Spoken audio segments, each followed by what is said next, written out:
बातचीत खत्म हुई, उसके बाद इंतजार मीडिया का हो रहा है कि कब उनसे बातचीत होगी। लेकिन जो जानकारी अभी निकल कर आ रही है, नवाज शरीफ साहब अटल बिहारी वाजपेयी जी से मिलने गए। अटल बिहारी वाजपेयी की इन दिनों तबीयत ठीक नहीं है, उनसे मुलाकात करने उनके निवास पर गए हैं और उसके बाद वो जब अपने लौटेंगे होटल जहां पर वो रुके हुए हैं, वहां पर मीडिया से वो बातचीत कर सकते हैं।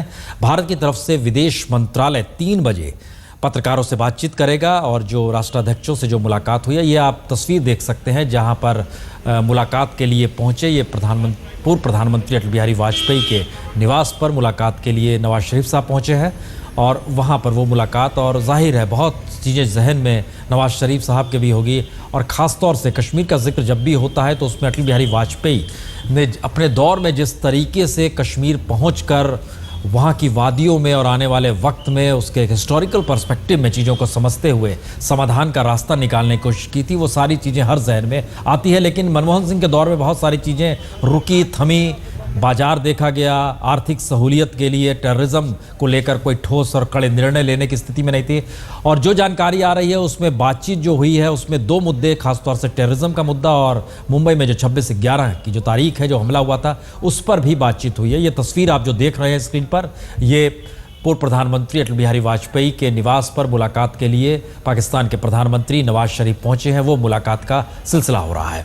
हमारे साथ चूंकि यहाँ पर मौजूद है बीजेपी और कांग्रेस दोनों के नेता जयनारायण व्यास साहब, क्या अंतर है लग रहा है इस मुलाकात का, जो इससे पहले पाकिस्तान के वजीर आजम या प्रधानमंत्री जब आते थे मुलाकात जो होती थी भारत, इस बार आप क्या अंतर देख रहे हैं?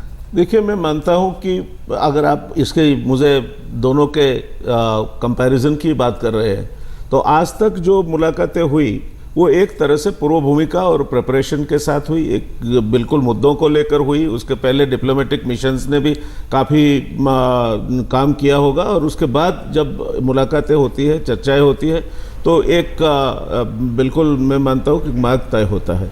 ये मुलाकात है, मैं समझता हूँ कि एक अच्छी शुरुआत ज़रूर है, मगर मुलाकात का मूलतः हेतु जो है वो तो प्रधानमंत्री जी के पदग्रहण समारोह में सार्क के नेताओं के साथ हाजिरी देने का है। तो मैं कहूँगा कि बहुत अच्छी शुरुआत हुई है। आप एक अच्छी शुरुआत से मान रहे हैं? बहुत अच्छी शुरुआत हुई। कांग्रेस का भी यही मानना है अखिलेश जी, एक अच्छी शुरुआत है? निश्चित रूप से शुरुआत की तो हम तारीफ करेंगे ही, लेकिन महत्वपूर्ण ये होता है पूर्ण प्रसून जी कि जब ये 2 राष्ट्राध्यक्ष खासतौर से हिंदुस्तान और पाकिस्तान के 50-45 मिनट मिलते हैं तो दोनों देश के लोग ये जानना चाहेंगे, खासतौर से हम हिंदुस्तान के लोग ये जानना चाहेंगे कि क्या क्या मुद्दे भारत के तरफ से उठाए गए, हम उन मुद्दों पे कहां तक क्या क्या बात हुई। हालांकि प्रेस कॉन्फ्रेंस अभी हुई नहीं है, बताई जाएगी। सबसे बेहतर स्थिति तो ऐसी होती है कि दोनों राष्ट्राध्यक्ष ब्रीफ करते हैं जी, उसके बाद की स्थिति ज्वाइंट स्टेटमेंट आता है। आप सुन रहे हैं कि जैसा आपके माध्यम से पता लग रहा है कि दोनों स्टेट कंट्रीज जो है अपनी अपनी प्रेस ब्रीफिंग करेंगे। चलिए हम एक नई व्यवस्था करते हैं। हमें लगता है कि ये संवाद जो है, हम लोग लाइन ऑफ कंट्रोल ना बन जाए। यहाँ पर हम 2 एंकर जो है, आयशा वहां पर, हम यहाँ पर है, हम खोल रहे हैं मंच को कि आप लोग सीधे भी सवाल जवाब कर सकते हैं। सुहेल साहब, आप क्या पूछना चाहते हैं, जरा पूछें। जी, मैं ये पूछना चाहता हूँ कि पाकिस्तान के लोगों में जो मोदी साहब का इमेज था गुजरात के हवाले से, फिर उनकी इंतखाबी जो तकारीर थी उनके हवाले से, वो तो ऐसे लगता था कि पाकिस्तान के साथ कोई जंग करेंगे, पाकिस्तान के साथ लड़ेंगे। तो अब ये जो तवक्को हम उनसे कर रहे हैं अमन की, दोस्ती की, तो ये जो तजाद है, कॉन्ट्राडिक्शन है, इसको आप किस तरह से एक्सप्लेन कर पाएंगे? बारसारथी साहब, आप जवाब देखिए जी, भुट्टो साहब ने भी 1000 साल के जंग का ऐलान किया था, कई बार किया, लेकिन शिमला पहुंचे तो बहुत अच्छा नतीजा निकला, एग्रीमेंट निकला। तो बहुत चीज़ें कही जाती हैं बातचीत में और कुछ निकलती हैं।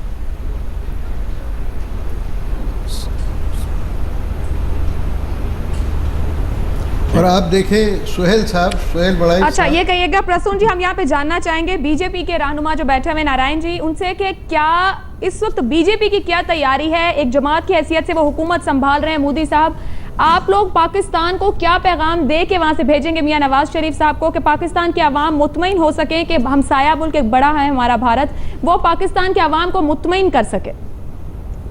देखिए, हम ये मानते हैं कि दुनिया में कहीं भी आप देखें तो मसलों का समाधान चर्चा से हुआ है, एक दूसरे के साथ बातचीत से हुआ है और जहां तक भारतीय जनता पार्टी का सवाल है, सरकार आते ही इस तरह की शुभ निष्ठा का परिचय मोदी जी ने दिया है, जबकि नवाज शरीफ साहब को यहाँ निमंत्रण भेजा गया और उन्होंने भी बहुत उसको उत्साह से स्वीकार करके आज हमारे यहाँ पधारे हैं।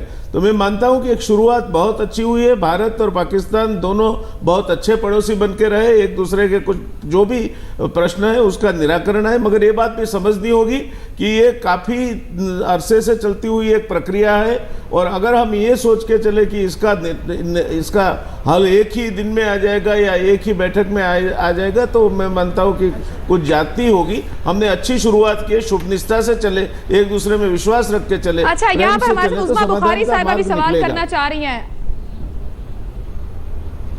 जी उस्मान जी, मैं मेरा सवाल रादर मैं कमेंट ये करना चाहती हूँ कि कभी भी कौमें माजी में रहकर ज़िंदा नहीं रह सकती और माजी अप्स एंड डाउन्स रहे हैं दोनों मुल्कों के बीच में और बहुत सारी एग्जांपल्स दी जा सकती हैं, लेकिन मैं समझती हूँ कि हमें कम से कम जो है देखना चाहिए कि इट्स नॉट एंड, ये शुरुआत हुई है। वहाँ एक नई गवर्नमेंट आई है, यहाँ पे एक नई गवर्नमेंट है और दोनों ममालिक ने एक नई शुरुआत की है और नई शुरुआत हमें अच्छी ख्वाहिशात के साथ और अच्छे नेक नीयति के साथ आगे बढ़ना चाहिए। और मैं इस बात से बिल्कुल अग्री करती हूँ कि जंगों के बाद भी अल्टीमेटली, जैसे खुद अभी जिक्र कर रहे थे साहब के भुट्टो साहब ने, फिर शिमला समिट जब किया, जाके बैठे तो बात हुई। सो इसलिए बैठकर जो भी इश्यूज हैं, जो वो कश्मीर का मामला हो, वो पानी का इशू हो, वो कोई भी इशू हो, पाकिस्तान के अंदर भी टेररिज्म का इशू है, उसमें भी बहुत सारी बातें निकलती हैं। सो इसलिए ये हमें सबको बैठ के बात करनी चाहिए और टेररिज्म जो है ये दोनों मुल्कों का इशू है, सिर्फ पाकिस्तान का इशू नहीं। दोनों ही इससे जान छुड़ाना चाहते हैं। आप एक जानी मनाजिर भी देख रहे हैं भारत के, जहां पाकिस्तानी वजीर आजम, साबिक भारतीय वजीर आजम अटल बिहारी वाजपेयी से मुलाकात के लिए और उनकी अयादत के लिए पहुंचे हैं आज। कामरान शफी साहब जब बात कर रहे थे मुलाकात से मुतालिक, जो जिस बाहर आ रहा था कि दहशतगर्दी और 26 नवंबर, वहां से भी हमारे जो पैनलिस्ट बैठे हैं, नारायण जी बीजेपी के रहनुमा, वो कह रहे हैं कि बातचीत होगी, तब्दीली आती है, मुज़ाकरात, लेकिन अगर हर बातचीत में हम बैठकर माजी के कुछ ऐसे मुतनाज़ इशू सामने रखेंगे तो वो हमें आगे जाने देंगे? हम मुस्तकबिल की जानिब बढ़ सकेंगे या फिर 3 कदम आगे और 2 कदम पीछे, खुदा ना खास्ता फिर कोई 26 नवंबर, अल्लाह ना करे कोई ऐसा वाक़या हो जाए, हम 2 कदम आगे के बाद फिर 2 कदम पीछे जाएंगे? देखिए, जब तक तलखी रहती है मुल्कों में तो ये तो एक रिस्क होता है, हमेशा होता है। जो पुरानी बातें हैं उनको भी सॉर्ट आउट करना चाहिए और मगर वो बैठ के होगा ना, मुलाकातें करेंगे तो फिर होगा, मुलाकातों से होगा और कोई तरीका नहीं। इसलिए मैं कहता हूँ जो भी मौका इनको मिले ये मिले और जो भी हमारे हैं प्रॉब्लम्स, जो लिस्ट उनको भी, हमें भी पता है, कॉम्पोजिट डायलॉग उनको भी पता है, हमें भी पता है उसमें क्या प्रॉब्लम्स क्या हैं वगैरह। नहीं, तो कामरान साहब, मेरे ख्याल से लोग ये जानना चाहते हैं आगे चलें, क्योंकि कि मुलाकातें मनमोहन सिंह के दौर में भी हो रही थी, मुलाकात की शुरुआत शपथ ग्रहण के साथ नरेंद्र मोदी के साथ भी हुई है, तो इस पूरे दौर में अंतर क्या आया, डिफरेंस क्या है, फर्क क्या आया है? देखिए, ये कुछ जादू की छड़ी ना मोदी साहब के पास है और ना नवाज शरीफ साहब के पास है। जादू की छड़ी किसी के पास नहीं है भाई। मैं तो सिर्फ कह रहा हूं कि जो वो पहली जो हुकूमत थी उसे आप, जो आपकी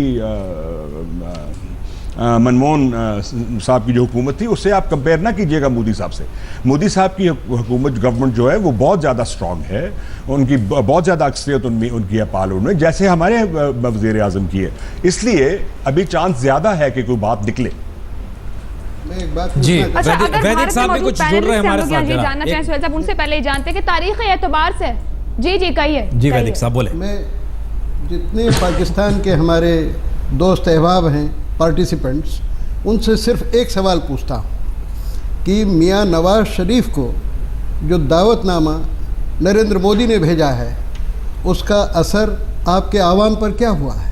क्या अच्छा नहीं हुआ है? मैं समझता हूँ कि इसका बड़ा इलेक्ट्रीफाइंग इम्पैक्ट हुआ है। नरेंद्र मोदी के बारे में पाकिस्तान में ही नहीं और कई मुल्कों में बहुत सी बातें कही जाती रही हैं पिछले 10 साल में, लेकिन नरेंद्र मोदी ने वज़ीर आज़म बनते ही सबसे पहला काम ये किया कि पड़ोसी मुल्कों को बुलाया और उन्हें पता था कि पड़ोसी मुल्कों में सबसे ज़्यादा अहमियत अगर किसी मुल्क की है हिंदुस्तान के लिए तो वो पाकिस्तान की है। और मियाँ नवाज शरीफ उन्हीं की तरह एक पायदार बड़े नेता हैं, एक बड़े रहनुमा हैं और उनको ये पता है नरेंद्र मोदी को कि मियाँ नवाज शरीफ जो पिछले 2 चुनाव जीते हैं, तख्ता पलट के पहले जो चुनाव था उसमें मैं 10 दिन तक उनके साथ घूमता रहा। हमसे पूछ लें कि ये इनविटेशन जो था इसने अवाम का एक दबाव रहा होगा कि गुडविल जेस्चर आप दिखाइए, इसलिए नवाज शरीफ साहब को आना पड़ा।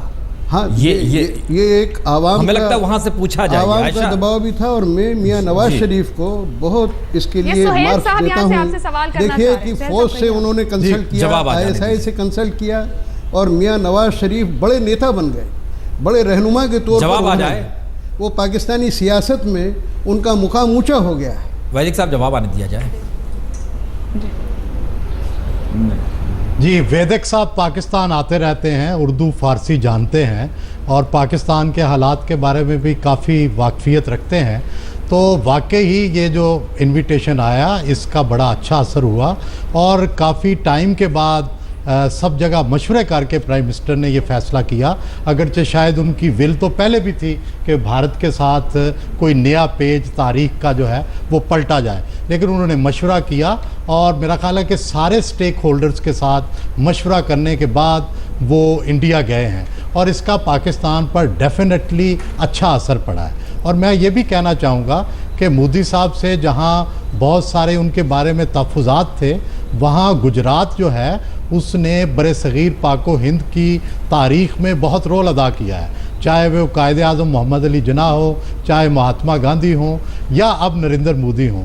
तो तारीख़ का कोई नया पेज मोड़ने के लिए बाज़ औक़ात जोग्राफिया की भी अहमियत होती है, बर्थ प्लेस की भी अहमियत होती है। तो पाकिस्तानी ये तवक्को कर रहे हैं कि नरेंद्र मोदी अपने जो उनका जो ये नया मोड है इसी में रहेंगे, और शायद जी मेरा सवाल कामरान जी से है, बहुत बड़ा कदम लेंगे। नई तारीख बन सकती है, उसमें आप कहना चाह रहे हैं? मैं इस पे ये कहना जी, अखिलेश जी कांग्रेस के नेता हैं, जरा वो भी कुछ पूछना चाह रहे हैं। रूलिंग पार्टी से है।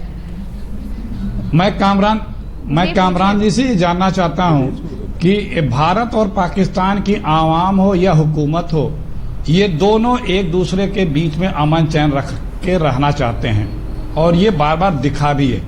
लेकिन कुछ पाकिस्तान में ऐसे दहशतगर्द लोग हैं कि जो इसमें खलल पैदा करते हैं। तो जो नई हुकूमत पाकिस्तान में आई है वो कैसे आश्वासन देगी, कुछ ऐसे कदम उठा के कैसे कि ये जो हम आवाम और हमारी हुकूमतें आपस में एक दूसरे से अच्छे रिश्ते चाहते हैं वो बन पावे आगे के लिए?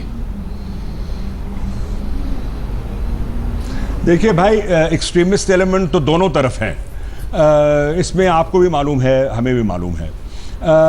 मैं तो एक चीज़ कह दूं, अभी जब कहा कि हमारे लोगों पे क्या असर पड़ा नवाज शरीफ साहब को बुलाने का, आपके प्राइम मिनिस्टर ने हमारे प्राइम मिनिस्टर को बुलाने का, लेकिन मैं आपको ये कह दूं कि जिस दिन रिजल्ट अनाउंस हुआ है उसी दिन नवाज शरीफ साहब ने मोदी साहब को इन्वाइट किया कि आप पाकिस्तान का दौरा करें।